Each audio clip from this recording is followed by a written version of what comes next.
항공철도 사고조사위의 예비조사 보고서와 국토부 자료를 전직 미 교통안전위원회 NTSB 관계자들에게 보냈습니다. 자료 검토 후 인터뷰에 응한 이들은 조류 관리에 아쉬움을 나타내면서도 동체 착륙까지는 완벽했다고 입을 모았습니다. To have an emergency occur at 500 feet and then you're able to get the airplane onto the ground, I thought was excellent. Excellent job in conducting a belly landing there. 175명을 희생시킨 핵심 요인은 조류 충돌도 동체 착륙도 아닌 콘크리트 둔덕 형태의 방위각 시설이었다는 걸 분명히 지적했습니다. Very critical in causing the amount of damage this airplane received. If that structure wasn't there, I think the outcome would have been different. 지난 1999년 아메리칸 항공 여객기가 공항 내 구조물과 충돌한 사고 이후 부러지기 쉬운 공항 내 구조물 규정은 전 세계의 표준이 됐다고 강조했습니다. The only thing that was flexible and able to absorb the energy was the aircraft, and I was very surprised that that airport still had that kind of structure.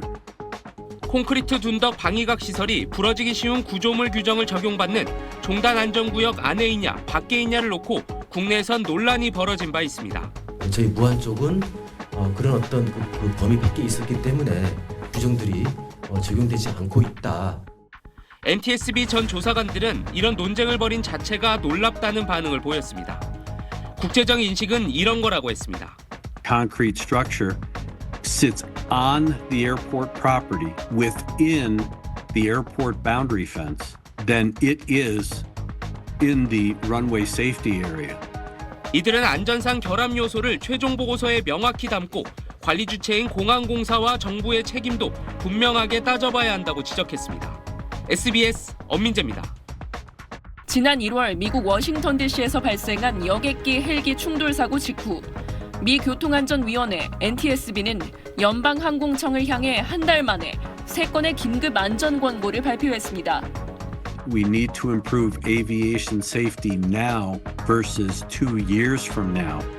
조사가 진행 중인 상황에서도 운항 경로 변경 등 필요한 개선 조치는 즉시 주문한 겁니다.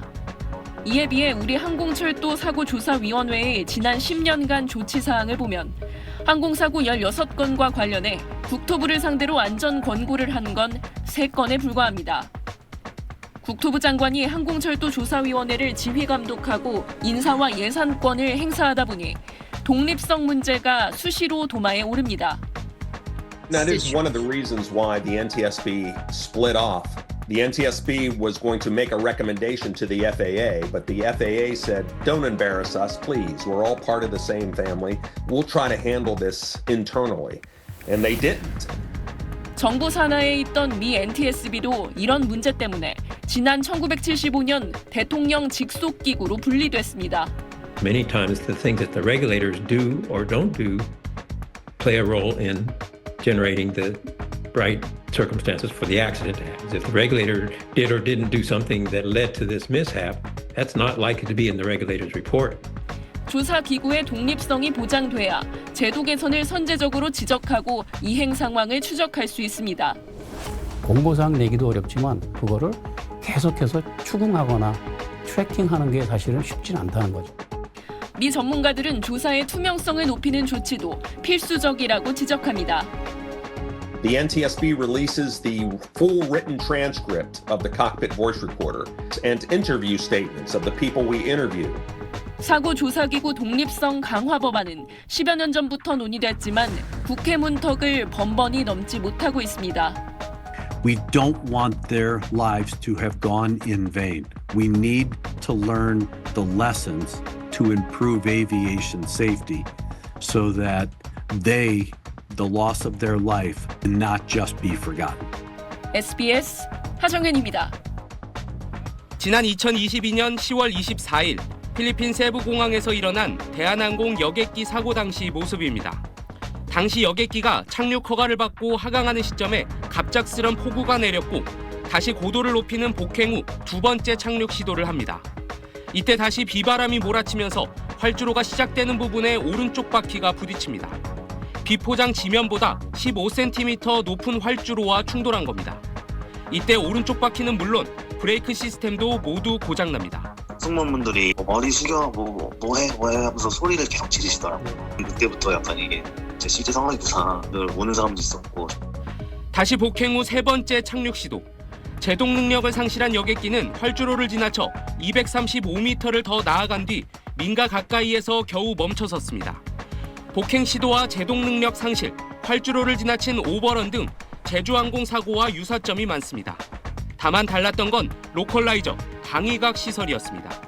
부러지기 쉬운 재질이어서 기체에 큰 충격을 주지 않았고 사망자도 없었습니다.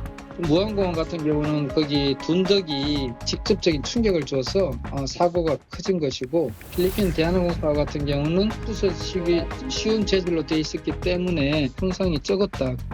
제주항공 여객기 참사를 수사 중인 경찰도 이 세부공항 사고를 주목하고 있습니다. 무안공항 콘크리트 둔덕에 대한 3D 스캔을 끝낸 경찰과 국립과학수사연구원은 둔덕이 없었다면 어떤 결과가 나왔을지 시뮬레이션 작업도 진행할 계획입니다. 항공철도 사고조사위원회의 조사와 경찰 수사가 양갈래로 진행 중인데 아직까지 입건된 사람은 한 명도 없습니다. SBS 엄민재입니다. 조류 충돌로 양쪽 엔진이 동력을 잃은 상태에서 뉴욕 허드슨강에 불시착한 US 에어웨이스 기장을 그린 영화입니다. 승객을 모두 살린 실화를 바탕으로 만들어졌습니다.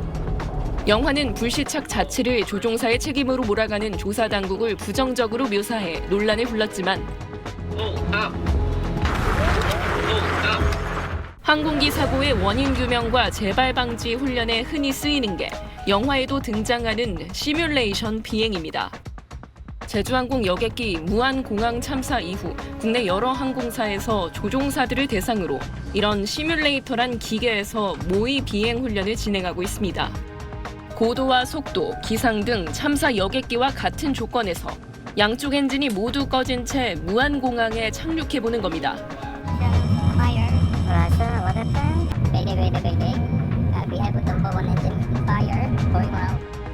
양쪽 엔진 모두 추력을 잃는 경우는 극히 이례적이어서 잘하지 않았던 훈련입니다.